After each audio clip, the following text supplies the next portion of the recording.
Both good today. Okay, all camera folks ready? Everybody got All right, guys, you got to smile, remember that.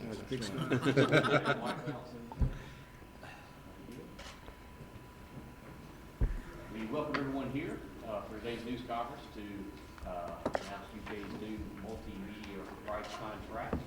Very excited to have these gentlemen here representing their respective entities. Mitch Barnhart, UK Director of Athletics. Eric Monday, UK Executive Vice President for Finance and Administration. And two representatives from JMI Sports, Eric Judson, Chief Executive Officer, and Tom Stoltz, President of JMI. Now, for your benefit today, we do have ASAP quotes, but in order to get those properly transcribed, we need to have your questions recorded on the wireless microphones. I know we're in a small space, but we still need to get the wireless mic so that we can get your ASAP quotes to you. So if you will, when you've got a question, you will signal Chris and he will get the wireless mic to you. And we wanted to open it up with a statement from Mr. Barnhart, and at that point, we will throw it over for questions. Thank you for everyone coming this morning. We appreciate it. I know it was a little bit of short notice for everyone.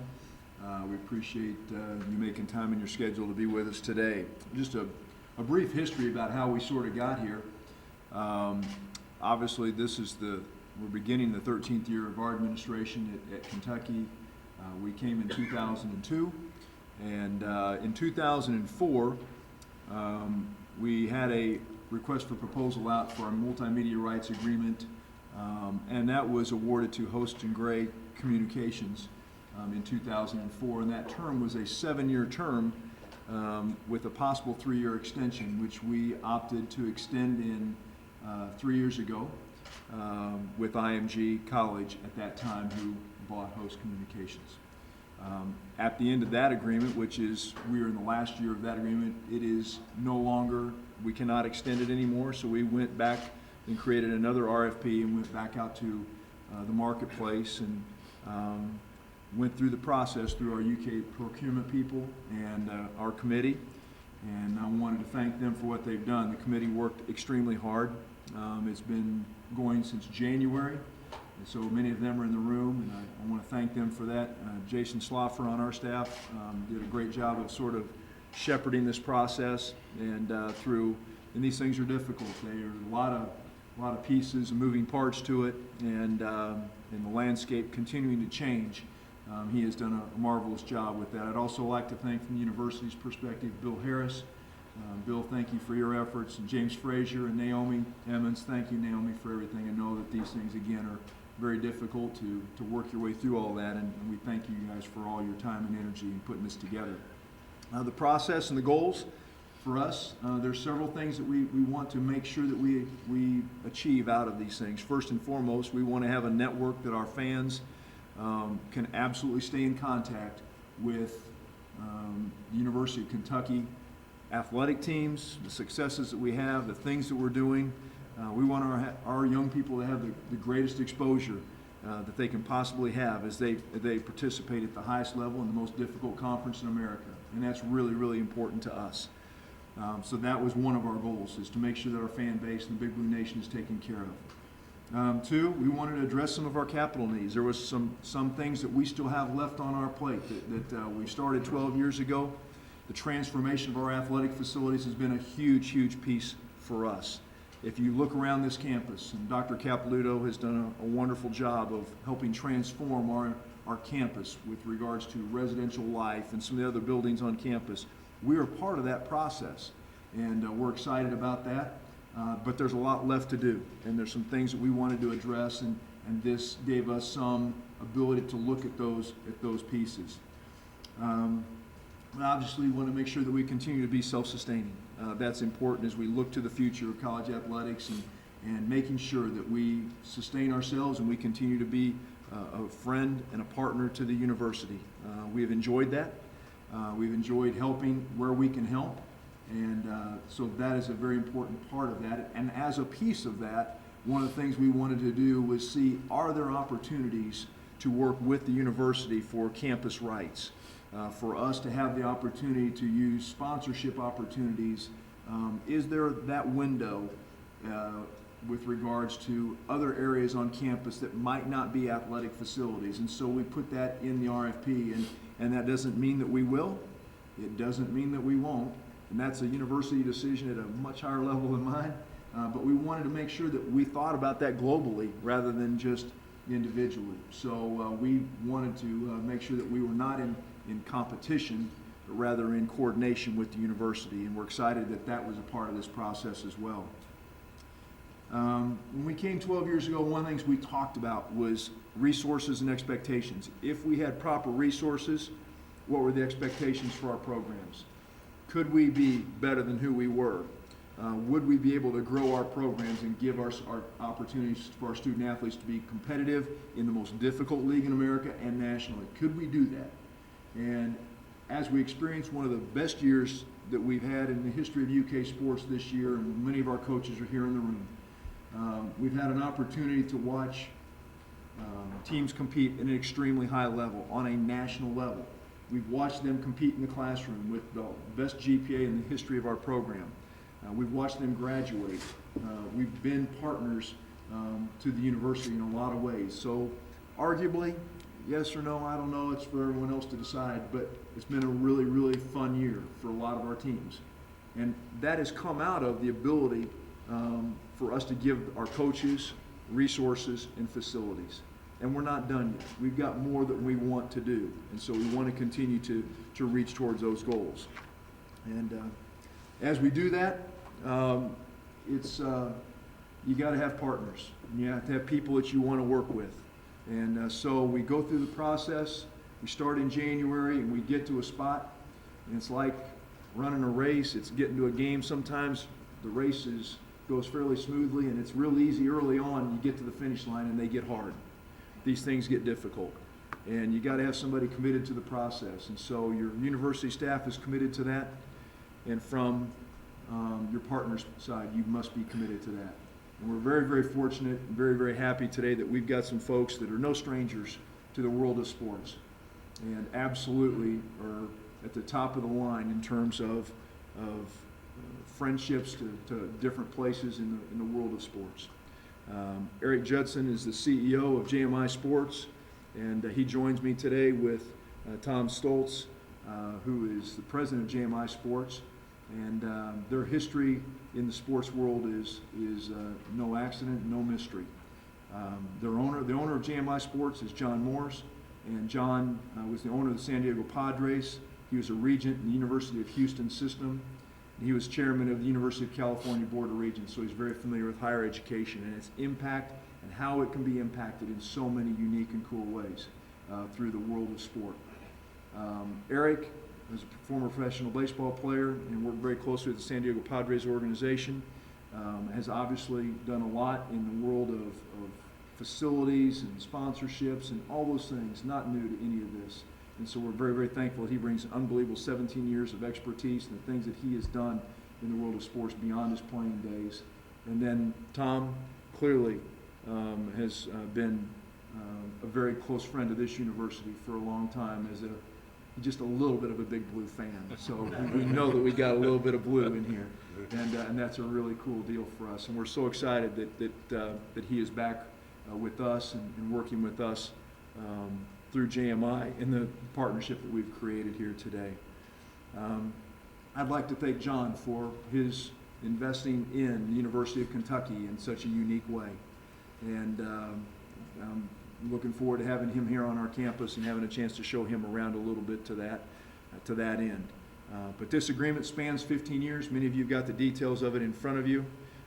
Eric Monday, to my left, is the guy that just sort of says this is how these things work. He's unbelievable expertise and has done a great job of helping us do things on this campus that we've never done before. And this is another step in that direction. I want to thank him for what he did today. So that's sort of how we got here, and we're excited about what this means for the University of Kentucky and the stability it provides for our program going forward, and just the unbelievable opportunities we think it creates for us as an institution, not just an athletic department.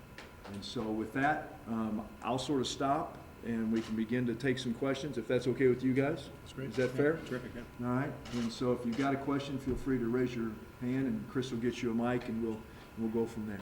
Okay, questions? Mitch, some of the things mentioned included that you want to get done capital-wise, project-wise, the baseball stadium, some of those other things. Will those, do you have a timeline for starting those projects now that you have some cash in hand? Well, you know, when we came here, the list was long, and we've been fortunate. We've been able to again, with the help of universities allowing us to do some of the things, and we've raised some money and done some things. We've gotten to a spot where we've been able to chip away at that. But there's still some pretty good things on our list. We're right in the middle of a stadium renovation, which is obviously critically important to our football program, and making sure that that has a chance to see itself to fruition. And we're in good shape. We're sort of down the road on that. We got to keep going. It's sort of a little late to stop that one, so we're good. I'm glad we got that thing underway. I'm excited about that. It is really going along well. We got a football training center. We've gained approval of that. We're looking forward to getting that going.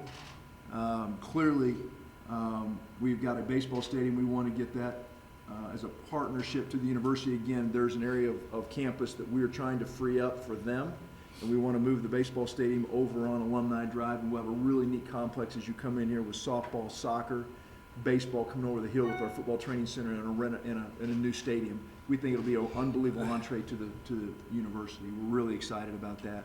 An indoor tennis center. We've got to do some work on our indoor tennis center. That has got to be renovated. There isn't any doubt about that. We've got to get that fixed up. And we've got some work we want to do here, Memorial Coliseum.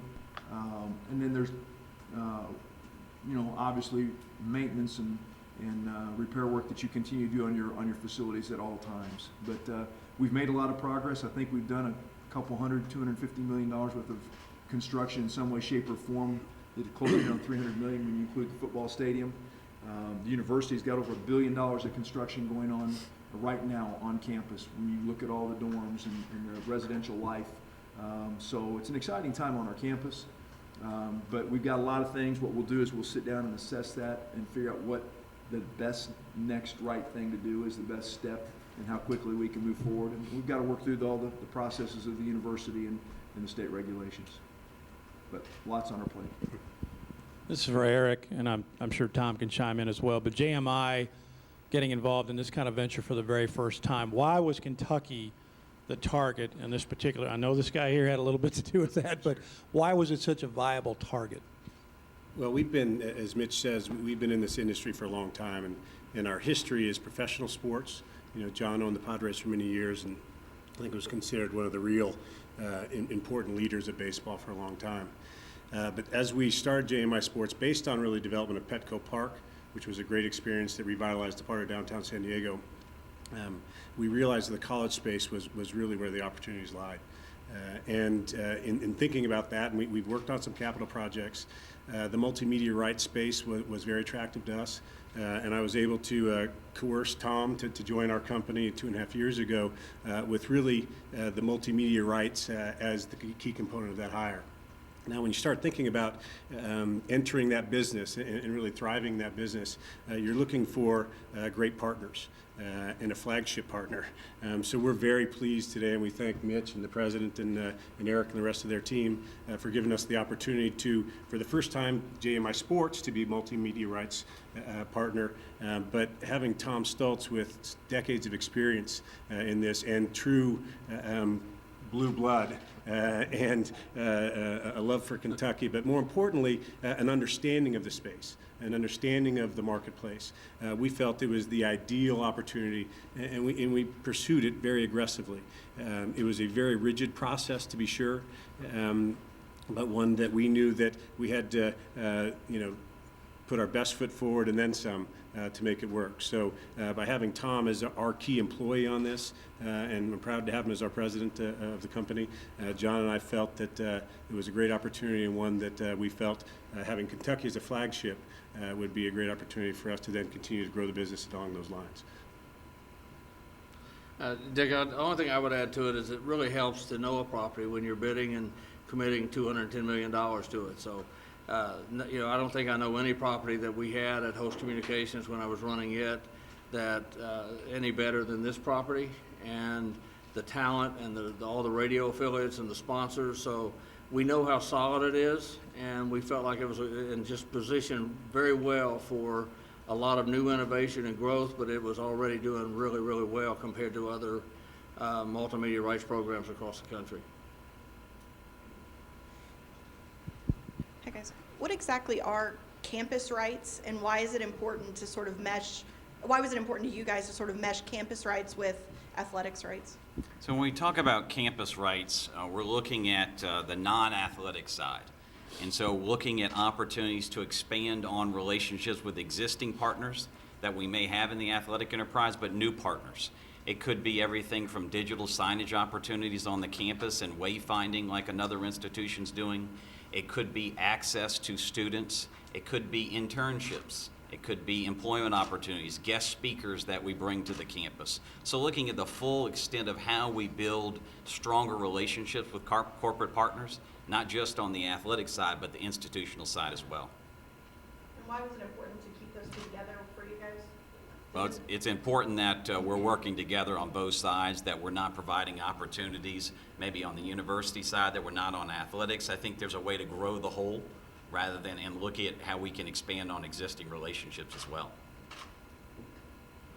Mitch, with everything that's happened with Rupp Arena here lately, I think one of the immediate questions people ask today when they see this dollar figure is, does it position you guys financially to start thinking about an on-campus arena? Is that even in the discussion here? You know, I don't want to get, this is not about the Rupp Arena piece. This is about our sustainability and making sure that operational and resource-wise, we have the ability to look to the future and keep our program where we are competitively, where we are academically, what our kids are doing away from the game. And so this is, I don't want to cloud the issues here. This is not about that. This is about how we best serve the Big Blue Nation, how we best serve our fan base, and then, you know, those other things take care of themselves over time. We'll figure that out. We'll work our way through those pieces. This is about a multimedia rights, and people don't need to read more into it than that. Mitch, from a fan standpoint, how does this change where they'll hear the games, who's calling the games? Does any of that change at all? You know, I don't see that changing right now. Clearly, we always want to be better. And so, you know, what allows us to be better, and there's going to be new things in technology, I'm sure. There's going to be new pieces of ways to communicate. We've got to make sure we're on the cutting edge of all of that. Clearly, the SEC, the blending of the SEC network with our multimedia rights package probably is as good a landscape as you want to be in terms of the University of Kentucky. We have the opportunity now to reach places through the radio stations that we have in our footprint or in our inventory, whatever you want to call it. We have incredible opportunities, I think, to give our fans what they want. That's to listen to the great talent that we have on radio, and the opportunity to see our teams play when they're not at home. All those things are available to our fans right now, and that's what's most important to us right now, is to give them an opportunity to see the great teams we're putting out there. We've got some great teams we're putting out there, the least of which we just saw our softball team go to the College World Series and had an opportunity to watch them on ESPN for quite a bit of time. And it was pretty neat. But that's just a little snapshot of what I think is possible.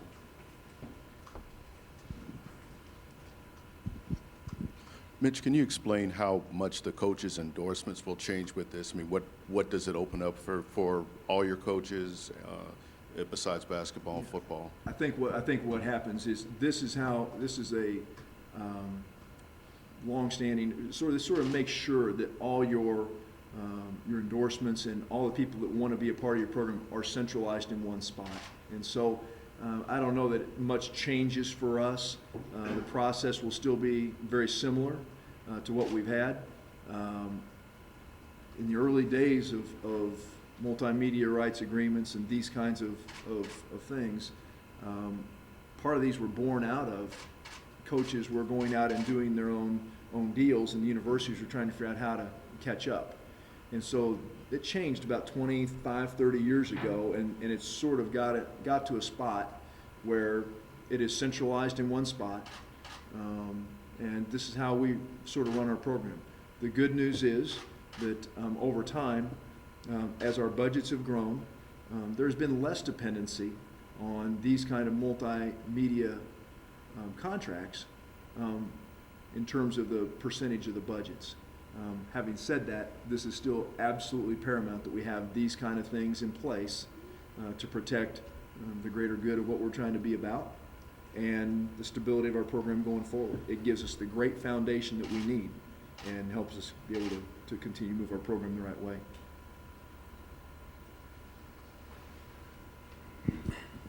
Mitch, were there any concerns about going with a company that maybe hasn't done this before, athletics-wise, with the multimedia deal? I mean, it's a first time. Are you concerned about being a guinea pig in any way? With their experience, no, at all. They've got, when you look at all the higher education experience that Mr. Morris has, I'm not talking about sports. He's got experience in higher education. It's not, he understands what it means to be in a university system at a big place. And then, oh, by the way, he owned a Major League Baseball franchise. It's a pretty big operation. Then you bring Eric in and his expertise in all the things he's done in terms of facilities, all the things he's done from a playing perspective when he played the game. And then you bring in a person who we have absolute trust and love for in Tom, and bring him into a situation where he brings all his years of media experience and knowledge of our state, and it's a wonderful blend. So I don't think that we miss a beat. And matter of fact, I think we get better. And I love the focus that they say we're their flagship and we're their folks, and I like that a lot. Mitch, I want to clarify one thing.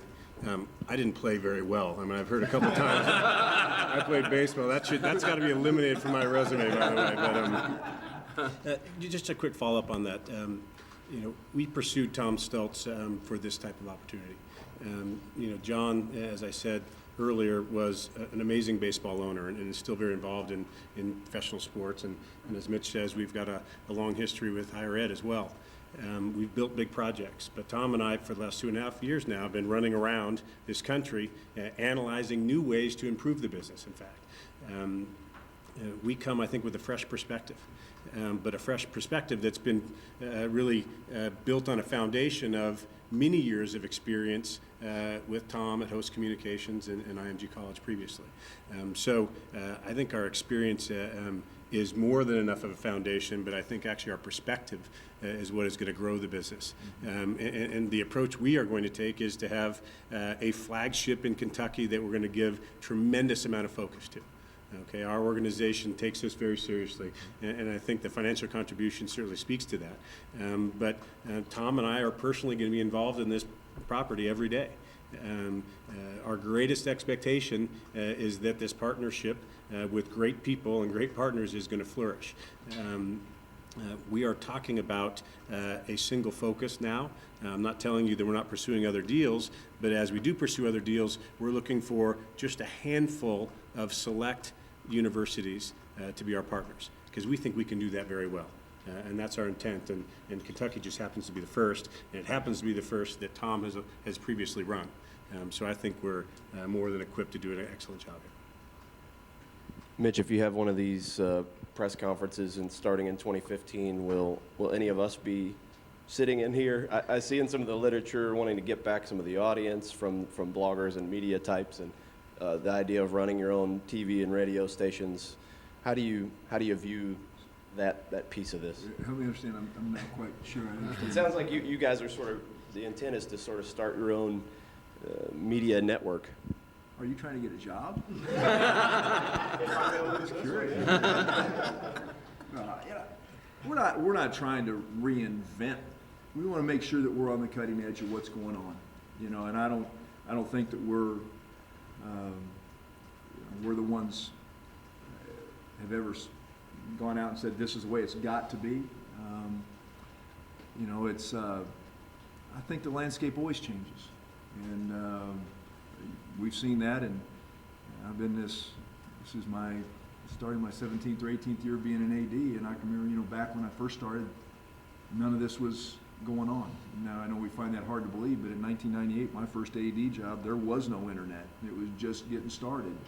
And there wasn't any of the blogging stuff that was going on. And it was, really, you had sports talk radio and a little bit of that. And you had Sports Center on ESPN. And outside of that, you had nothing. So you look at where we are today, yeah, it's changed dramatically. Are there going to be changes? Yeah, we're going to have to figure out how to adjust and to change and to go on. And I don't think that the goal is to create our own news agency. We've got to do what we do best, and that is hopefully provide opportunities for young people to come participate in the sports that they love and give them a chance to play at the highest level we can play, win as much as we can win, help them graduate and get jobs and go on to the things that they do. It's not our job to recreate media.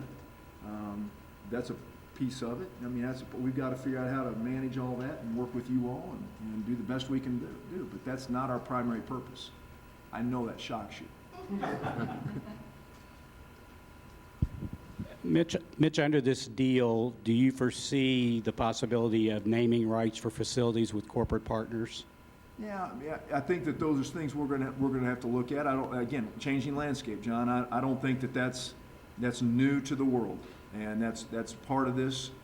If the right partnership comes along and the right sponsorship, we've talked about that. That's got to be something that we're in a finite world in terms of ways to grow the revenues necessary to run sports. It's hard. And so there may be some creative ways we do that. And part of that might be naming rights. And that's not an unusual deal in our world, in today's world. And as much as a traditionalist as I want to be and am, I also have to be a realist.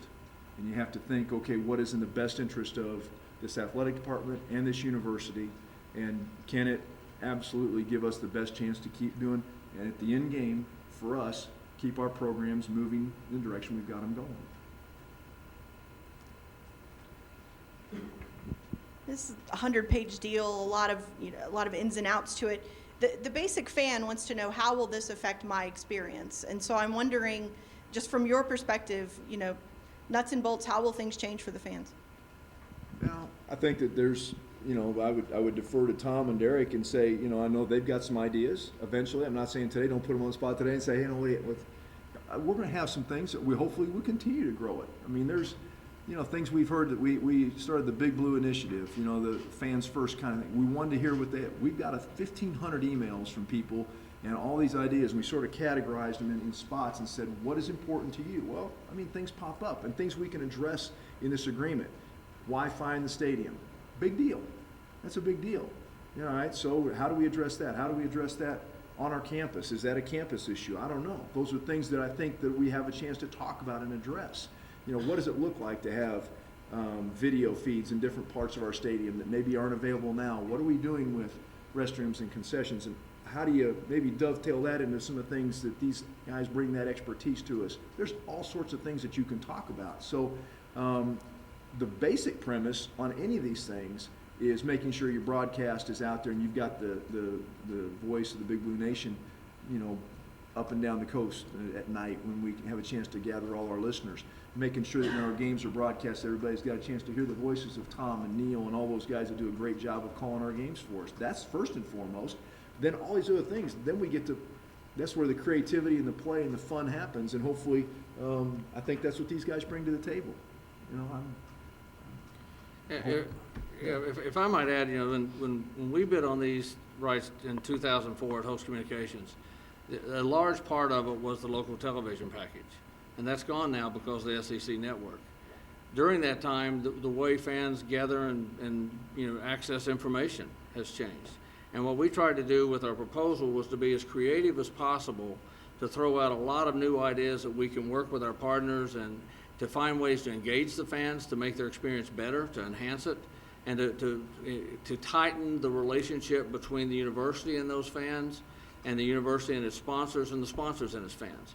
So we'll be looking for a number of ways to do that, but we think that's a critical part of making up for the inventory that's lost to the SEC network, which further enhances the UK brand by by giving it a national platform on the games that were local, but we're going to miss, having an opportunity to have the revenues from those local games. So we needed to find ways to be as creative as possible, to reach the fans in ways that they access information today, but not to abandon any of the things that made this property great in the first place. So it's going to be a lot of fun to put those pieces together.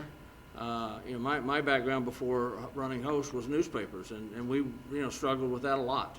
And I think we need to be more proactive and creative as an industry, and I think that's what we're trying to do on the multimedia side, is to innovate, create, and provide brand new opportunities while strengthening and enhancing what we've always done well. Can you give an example of one that maybe you gave the UK that might have interested them? We talked about really starting with the social media platform and backing back into it. So, when you read that we say we may try to do something with a radio station, it doesn't mean we want to own radio stations. It may mean that we're going to have a whole group of people who have a lot of talent creating content that we'll be distributing in a number of ways to engage the fans and to provide them information, because everyone in this room knows the UK fan base has an insatiable appetite for that. There's just, you can't get enough information, and they're all over the place getting it. And we want to make sure that we get a chance to give our sponsors and the university a chance to participate in that process. I think it complements it, because the more that's out there, the more people feed on it. But I also, that's a big part. It's kind of looking at, and one of the nice things about being away from it for a while is when you're sitting together working on RFP response, you look at it as if you were creating something from scratch, as opposed to tweaking something that you've always done a certain way. So the biggest way we'll be sitting down and looking at is what do the sponsors really want? How do we go with them in a consultative way instead of we're just selling media? Now we're trying to sell solutions. And how do we engage the fans, and starting with where they want to get the information and how they want to get it and when they want to get it, and then backing into how do we really monetize that, and then combining all the elements. So there's not one idea, it's more of just a philosophy that says, let's start with the fans. And if we meet their needs, then we'll meet our sponsors' needs. And if we meet their needs, we'll meet the university's needs. And if we meet theirs, we'll be fine. I think you may have just answered my question. I've had a lot of people have asked me, with the SEC network scarfing up all the TV rights, why would a company get involved in something like this? And clearly you think there's enough out there right now you're confident that you can get this done, because there's a lot out there still. Absolutely. I mean, as I said, this brand is a local, regional, and national brand. And its coaches are well known, they're well established. There's opportunities to look at their endorsements in different ways. There's opportunities to look at the media in different ways, and to create content that engages the fans and doesn't take anything away from the outstanding job that I know ESPN and the SEC network will do. Mitch, with everything that's going on now with the NCAA, with the O'Bannon case, with the possible changes that could be or could not be coming up, how difficult or how challenging is it to plan for the future when you don't really know from that side how the future is going to be? I think that, our goal is just to, keep our nose to the grindstone in terms of what we know we do.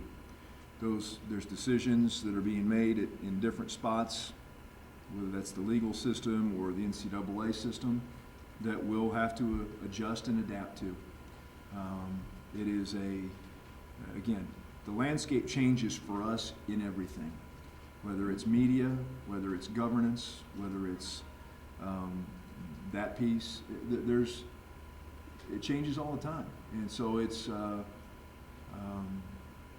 one thing we know that is constant is the support of the Big Blue Nation.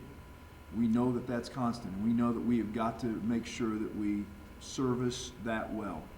And so it'll be our goal through this agreement and the other things that we're trying to do to make sure that people, one, have a really good reason to come to our venues to watch our teams play, and two, if they can't get there, that we absolutely provide them the best information that we can get them so they can enjoy the Wildcats.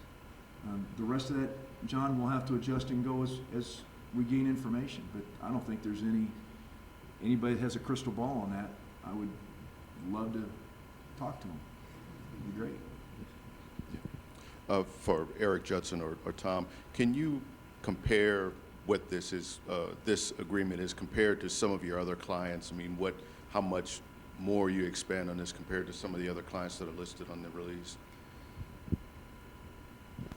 Well, when it comes to expending energy, I mean, Mitch said this a moment ago, and I think I've reiterated. This is a flagship property for us. You know, there's no question that this is a very high priority. But one thing we pride ourselves on a great deal. We talk about how important it is internally.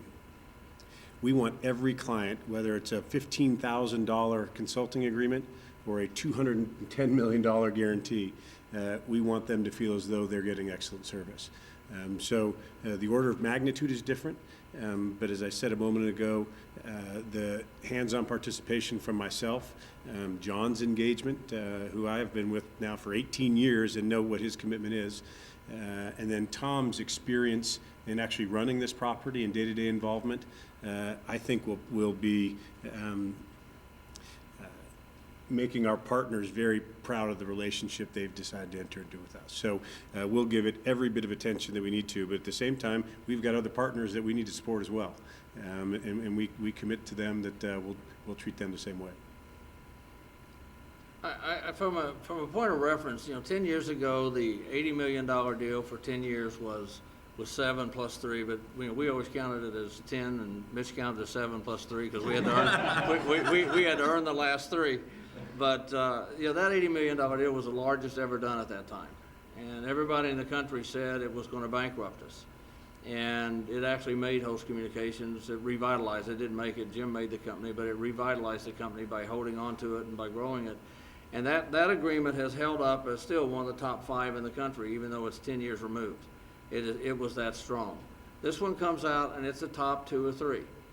And with 15 years and the growth of that, and we expect that to be the same case. This property, because of the amount of inventory, the value that the coaches bring and their openness to participating endorsements, the tremendous radio network all across the state, the flagship at HAS, and all the things, the ability to have that 50,000 watt station, all the things that this property has that are unique make it a winner, and it is a top tier rights deal.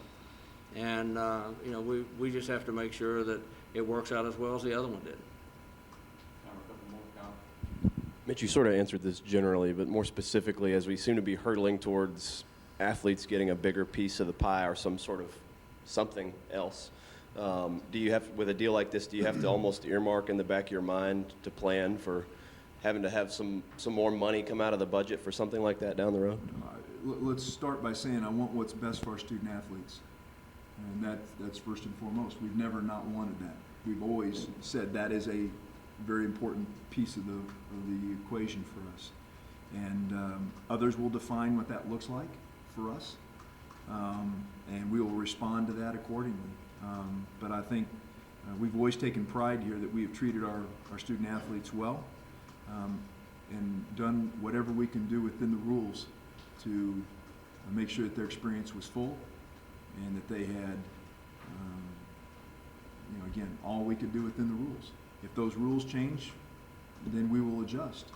And I think, again, landscapes change, and it may change again, and it may change 2 or 3 more times before,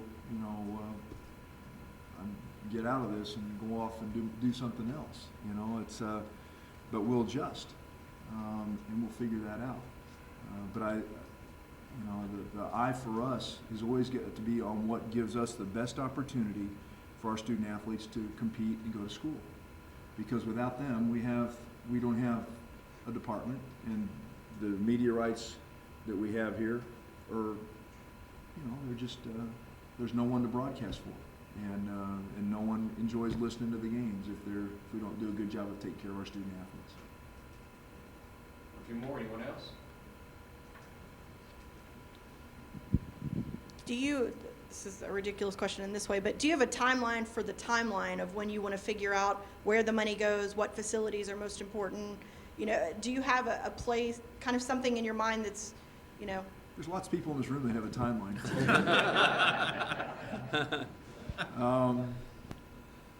No, I mean, I think that we've got to be really diligent about our process. We've been very thoughtful about the way we've worked at our facilities. I've got a great staff. They have worked really hard to put in process things that allow us to make very steady progress. I think at times people get frustrated because we may not be the flashiest. Style points, if that's what you're after, we're probably not your style points leaders. But I would rather have some substance about the way we've done it,